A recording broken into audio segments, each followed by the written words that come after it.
Next we have Richard Evans. Richard Evans is a finance professor at the University of Virginia Darden School of Business, here to talk to us about some lessons from TradFi that will apply to DTFs. Join me in welcoming Richard. Thanks, Nick. Evan, thank you for that kind introduction. And it is my absolute pleasure to be here. And I know the speakers are supposed to say that stuff at the beginning of these things. But as an academic, I think about the presentations we had yesterday and today, and especially the conversations we had yesterday afternoon. The things I learned from all of you, I feel like I've just been a consumer, and this is the best part of my job. You go talk to smart people working on important problems, right? And I learned so much. Now, the problem is I have not contributed almost anything to this gathering. I have just been a consumer, but I would like to contribute in some way, shape, or form. And so today I'm going to talk about traditional finance and maybe some lessons that can be learned from TradFi for decentralized token folios and that ecosystem. Now, when I say TradFi, I'm really going to talk mostly about ETFs, a little bit about mutual funds. And when the Reserve folks sent me the schedule for the conference, the day before, yesterday, they had Eric Balchunas, who was going to talk about, lessons from ETFs for DTFs. And I thought, well, this dude is going to steal all of my material. Right? Which is why I reached out to some sketchy people I know in Amsterdam and made sure he never made it to his hotel. So sorry, not sorry, Evan, at the end of the day. But no, anyway, so hopefully there'll be some interesting insights for you. Now, when I think about this, you're like, okay, you're at a moment. In fact, Circle CEO said, maybe we're at the stablecoin iPhone moment. Didn't say exactly that, right? But said, maybe we're nearing it, maybe we're close. Now, I'll be honest, I subscribe to the Yogi Berra, his take broadly on predictions, and I think the exact quote is, it's tough to make predictions, especially about the future. But at the same time, there's a lot of evidence to suggest maybe this is that kind of iPhone moment, right? Think about the Genius Act, forming this basis, regulatory basis and foundation, maybe for all of DeFi with stablecoins. Similarly, of course, this Circle IPO. So like I said, when he said, we're nearing this iPhone, as a financial economist, I tend to discount anything a CEO says that's incredibly positive about themselves, their firm, or their industry. Apparently, the rest of the market did not, right? Because they went from 31 to 160 or whatever it happened to be. I mean, this is all evidence that maybe this is that moment, right? Okay, so I want to take you back to another moment, and that moment is right here where I did my PhD at Wharton. So 1999 to 2004, I was a financial economics PhD student at Wharton. And what I have here is a chart showing you the percentage market share across 4 financial products for US retail investors, okay? The dark blue, these are active mutual funds. Clearly dominant, definitely 80s, 70s, et cetera, but even into the 90s with 97, 98% market share. We've also got active ETFs, which we're not going to talk about today, but form some really interesting comparisons, I think, for DTFs. Maybe that's another topic for another conversation. Passive mutual funds, index funds, that's the orange that's up there. And then passive ETFs, which is the red.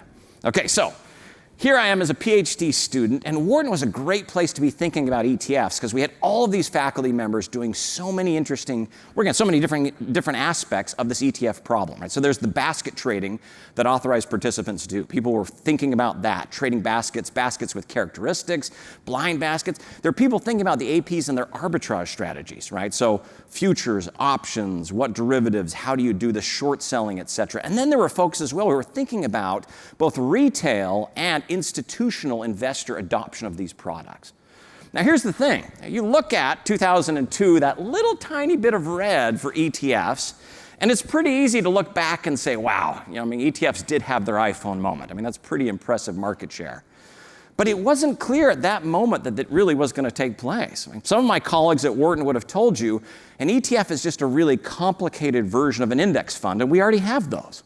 Right, so in terms of the economic exposure for an investor, that product already existed. What would we need this really complicated version of that for?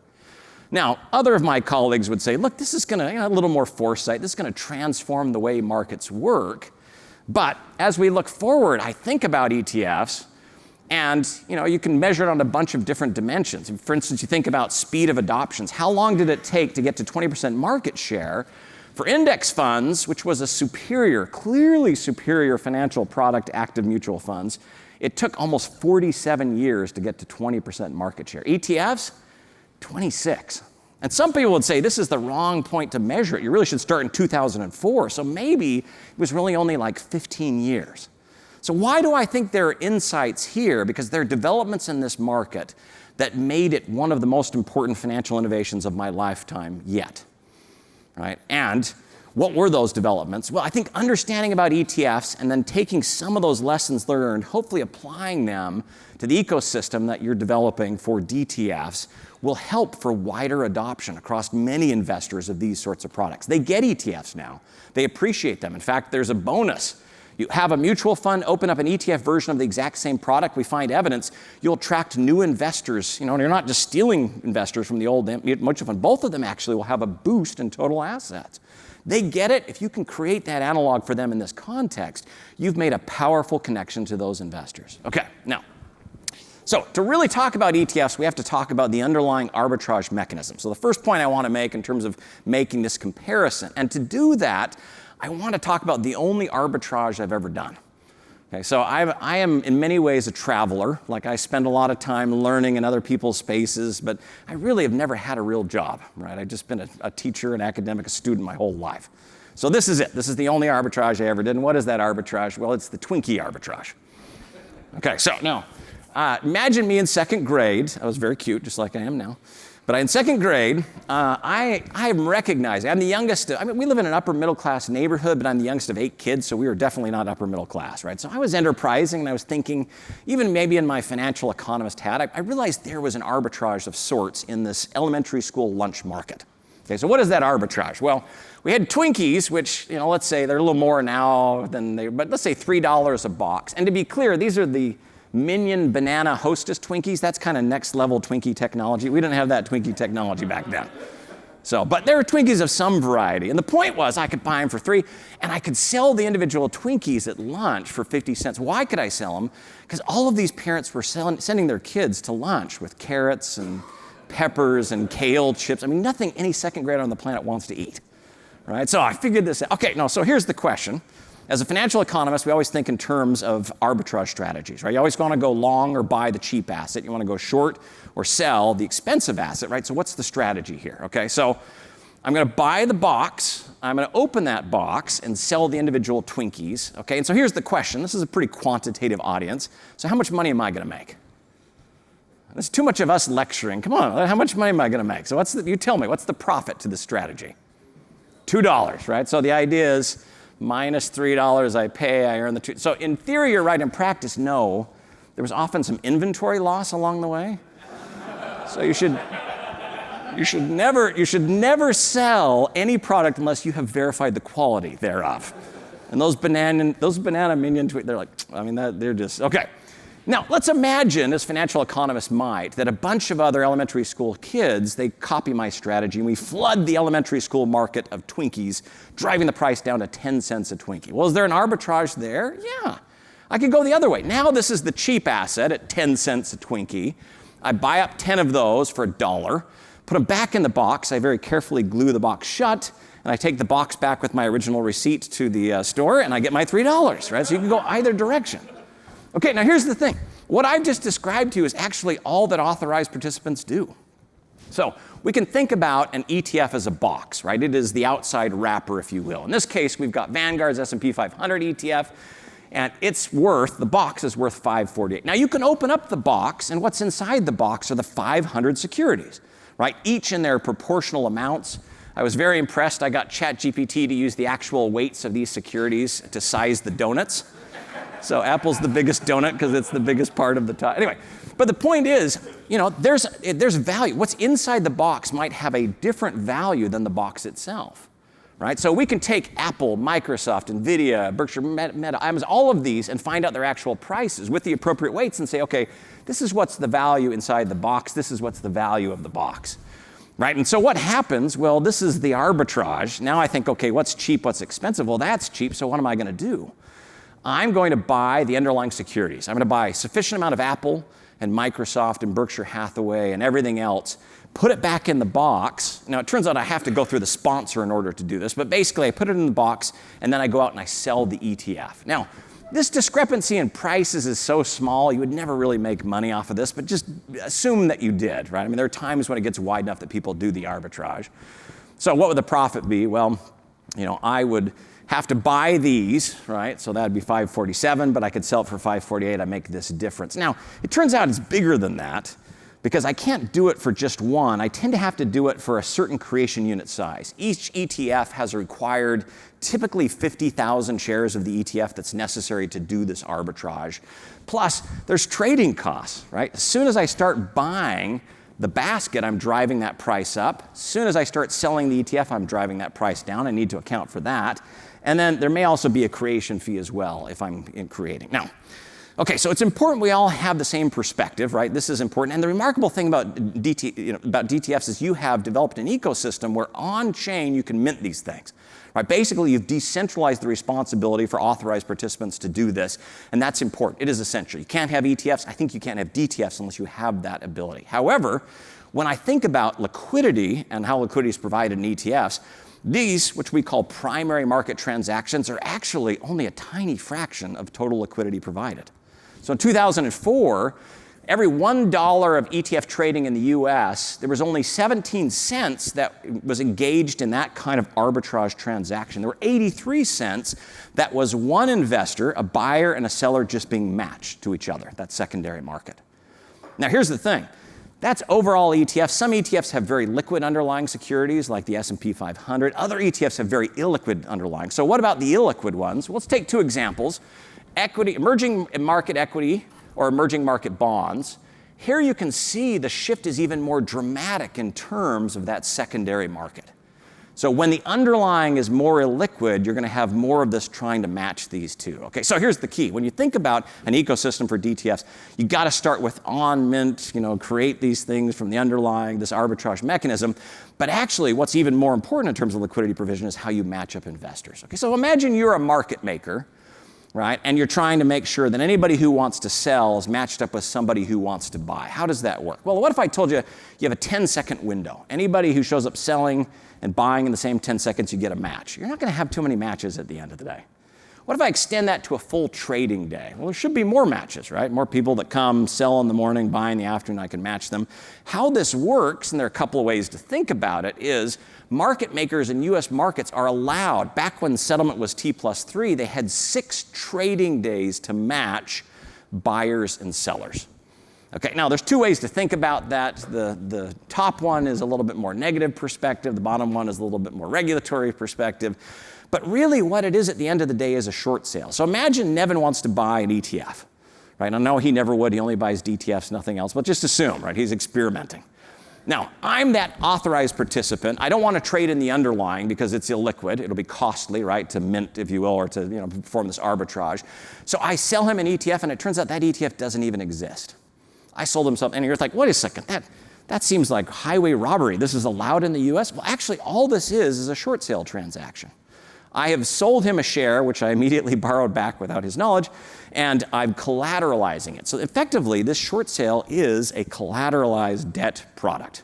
So I have shorted. Now, why have I done that? Because I know sometime in the next 6 days, it's likely somebody else will show up, right? Larry shows up, and he sells me that same share, and I deliver it to Nevin.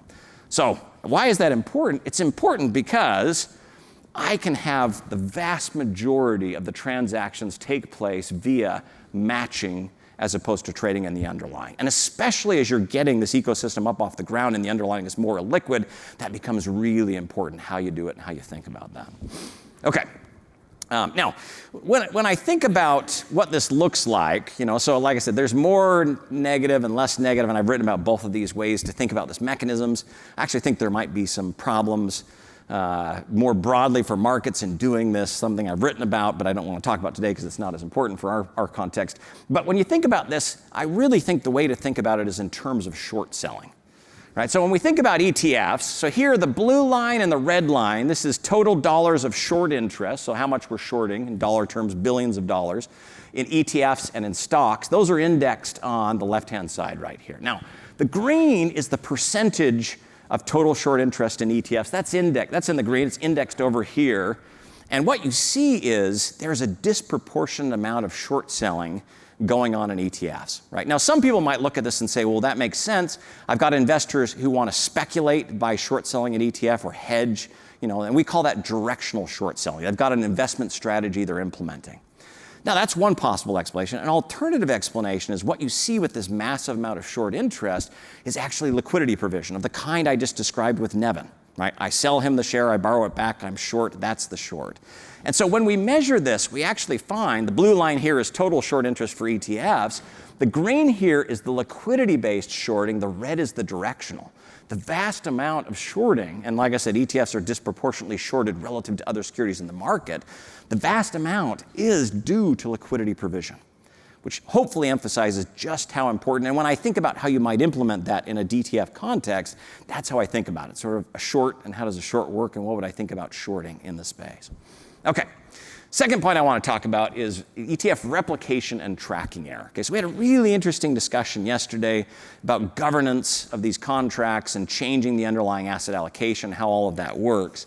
In 1993, the SEC decided that all mutual funds and investment company products, this now applies to ETFs, they had to tell you what their benchmark was, and then they provided a graphical depiction of $10,000 invested in the fund and $10,000 invested in the benchmark. Now, why is that? So as an investor, you could see, are they doing a good job or a bad job with my money? Right? Okay, so it made a lot of sense, I think. So what we have here is iShares High Yield Corporate Bond ETF and its benchmark, the Market iBox USD Liquid High Yield Index. Now, to be clear, in this graph, I have added back the expenses for the ETF. So I'm assuming you get access to it with no management fee, which wouldn't happen. But I just want to see how closely it matches its benchmark over time. So the orange is the benchmark, the black is the ETF. And you can see there are differences, but they're so small it almost looks like it maps perfectly.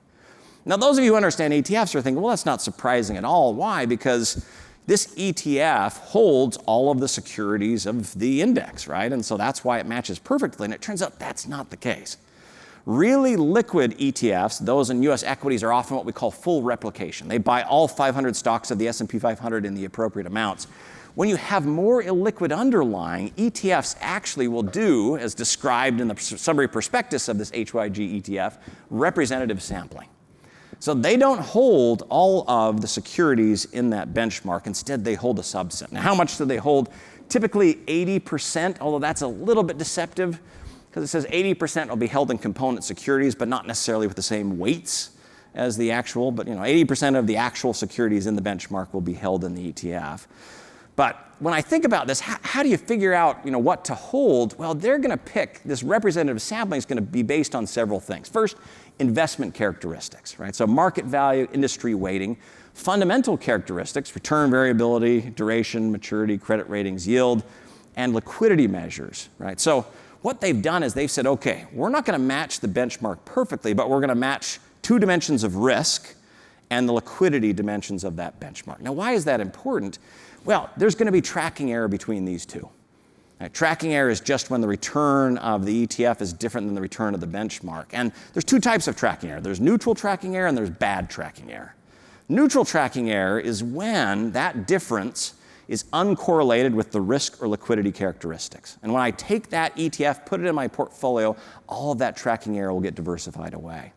Bad tracking error is when those differences are related to systematic risk. Okay, now, so why do I bring this up for DTFs? A couple of reasons. One, when I think about having a point of comparison, and I think about the changes, the government's proposals that allow you to change the underlying asset allocation of one of these tokens, it's interesting how that problem, because there's some agency issues associated with that. We talked a little bit about that yesterday afternoon. One of the ways the SEC solved that back in 1993 when it said you need to use a benchmark to compare your fund to, at that point in time, they required everybody to have a third-party benchmark. So they required the actual structure you're monitoring to be outside of you and therefore, in their mind, not subject to these similar sort of agency concerns at the end of the day. So that's number one. Number two, when I think about the nice thing about representative sampling, I mean, there's always a concern or a worry about front running, right? So we've agreed to this change and everybody knows and they're going to front run your token change and that's an issue.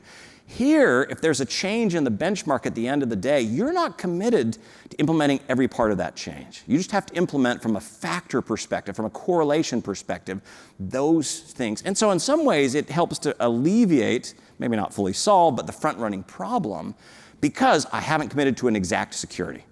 Right? If there's multiple versions of Tether that I think are sort of analogous, maybe there's a way to say it's not committing to this one, but these variations, right? So whatever you put in that portfolio, if you can give yourself some flexibility, you can help alleviate what this front-running problem looks like at the end of the day.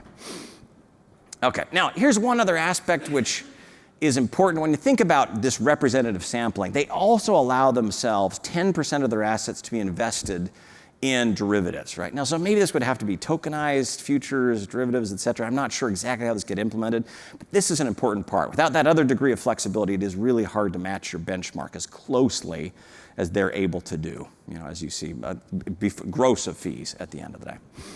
Okay, now, when I think about tokenizing assets and then making a folio of those tokenized assets, one of the early issues for ETFs was this concern that it would negatively affect financial markets.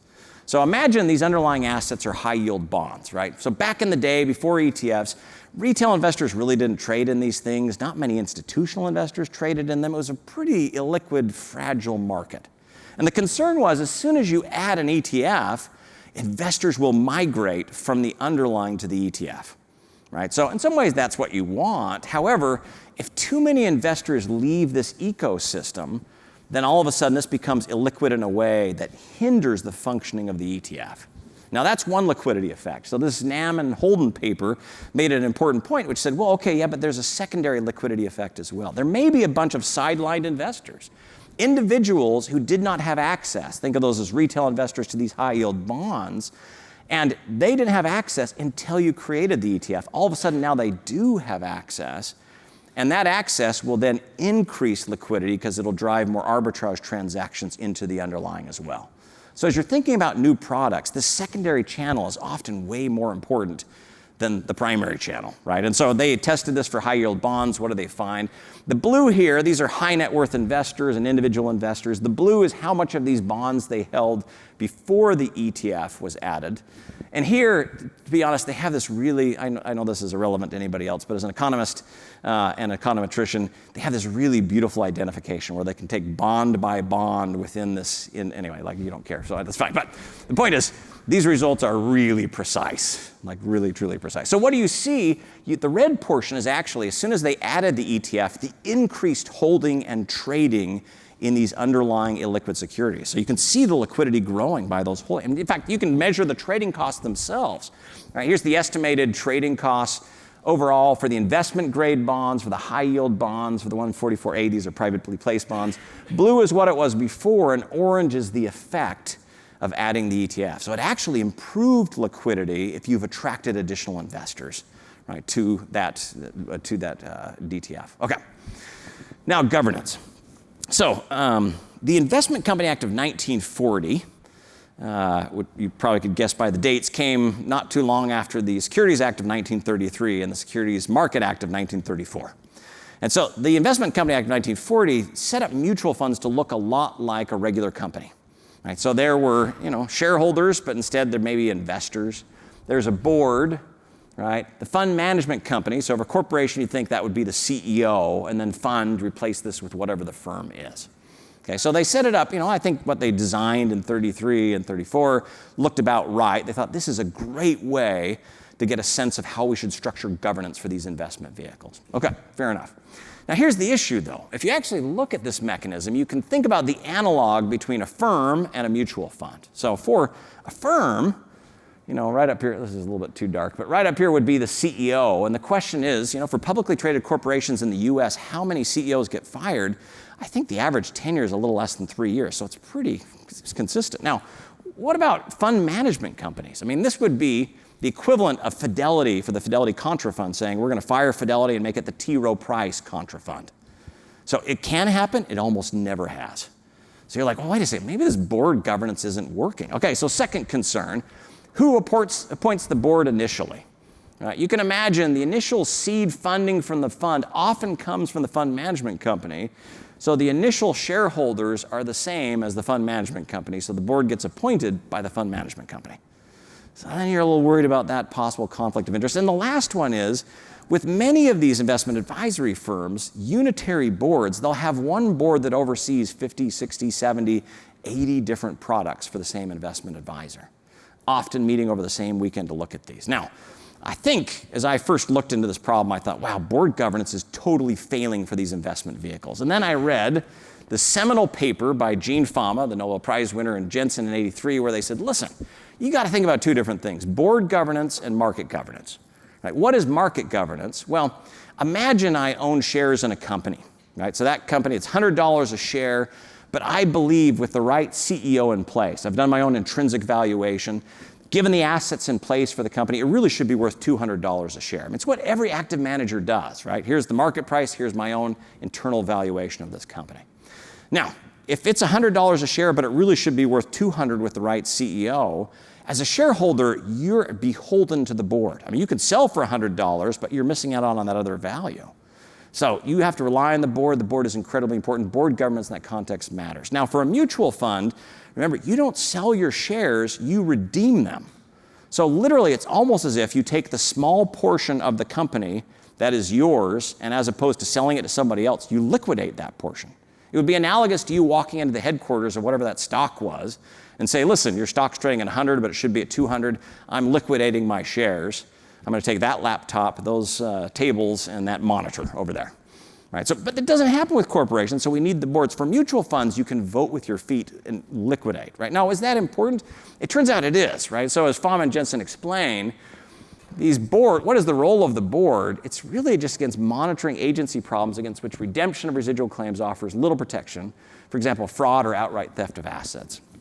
Now, the conversations we had yesterday about governance and how governance is structured in DTFs were fascinating to me, so I love those. But it is an unbelievably complex problem, okay? Now, do I have a solution for that problem? I don't. It sounds like you guys are working on ones, and it's getting better all the time, which is great. I will say the following, though. If you enable this market governance mechanism, right, and it's embedded, in fact, in some ways in DTF, since you've decentralized this creation redemption sort of mechanism with tokens, then you've partially resolved this issue. Because if you enable investors to liquidate their own portion of the company, market governance will play a larger role and be more important than board governance will. So as a broad organizing principle, as you're thinking about those changes, what to do, that's one thing to think about. Now, I will say, like I said, I don't understand it as well as you do, and I hesitate to proffer. As you were discussing the different parameters, as we had this discussion about the different parameters of governance and identifying who governs the DTF as we talked about, I kept thinking to myself, I think the decision about what's held, in so many ways, it feels like we could outsource that to a third party. Think about model portfolios. I mean, why does S&P make money? The vast majority, I think it's 60%, is literally just because they have that name S&P. S&P 500 charges 2 to 3 basis points approximately for assets that are tracking their indices, and they make billions of dollars doing this. And why is it? Because they're third party. We've come to trust them and understand their models, if you will, their indices. So is there some way to remove that component of governance, outsource it to someone else at the end of the day who then, it doesn't have the same conflicts of interest? Now, like I said, my experience has been so far, and I kind of love this. As I talk to you guys, I want to simplify things, and it seems like you guys want to make them more complicated, right? Now, and that's not a bad thing. It's actually kind of cool, right? There's this we're going to solve this problem. We don't need to but like I said, whenever you can, take these conflicts outside, so give them to some other agent who at the end of the day doesn't have a vested interest in the solution, or enable investors to vote with their feet via market governance, you're going to help minimize the governance problems in these products, I think. Okay. Now, last thing I want to talk about, and I'm almost over time. So last thing I want to talk about is one lesson I hope you don't learn. Okay, and what is that lesson? It's the lesson from thematic investing ETFs, right? Now, what is thematic investing? Writ large, investing in megatrends. The appeal might be that you want to monetize developments that transform humanity. You can see these thematic ETFs, asset growth, pretty dramatic, especially over the past few years. And what are those themes? Well, here's a word cloud of all the different types of things that you could invest in via an ETF, right? These are the kind of ideas: clean water, artificial intelligence, cannabis, you name it. Now, I look at these and I see lots of assets, right? I mean, here's these US thematic AUM over time, resource management, multiple tech themes, digital economy, so on and so forth. And in particular, this great paper by Zahi Ben David, Francesco Franzoni, and my co-author Rabi Moussaoui, they separate all ETFs into these 4 groups, right? So at the bottom, these are broad index ETFs. This is SPY, the S&P 500. Then they've got smart beta ETFs. That's kind of S&P 500, but with different weights, trying to get association for other factors. Then we've got sector/industry, and then we've got the thematic. Now, on the y-axis over there are the fees you can charge. I mean, so here we're talking 10 basis points. Whereas the thematic you're looking at, you could charge 60 basis points, right? So I worry people see this and think, oh yeah, I know what product we want to offer. We want to offer the thematic ones. Now, okay, fair enough. So 2 caveats to that. Caveat number 1, it's not just the fees, it's the fees times the assets, right? And so, you could take this any year, but the very last year in their sample is 2019. So I did the back of the envelope calculation. The broad-based and smart beta revenue is about $8.3 billion, even at those lower fees, but times total assets. Whereas the sector and thematic revenue is only about $2.5 billion. And I honestly think, when I think about product design always, in the short term, it's hard to say what's going to win. Like, people do crazy stuff, they invest in crazy things. At the same time, long-term success is almost always determined by the true economic value of the product in investor portfolios, design products as such. Like, I think about Larry had this quote up here from Ray Dalio about stablecoin, and we're gonna have this conversation this afternoon about trying to make a stablecoin that perfectly hedges inflation that is something that would be of unbelievable value to investors. I think about retail investors in particular, the real assets component of their portfolio, they've always had terrible options for that.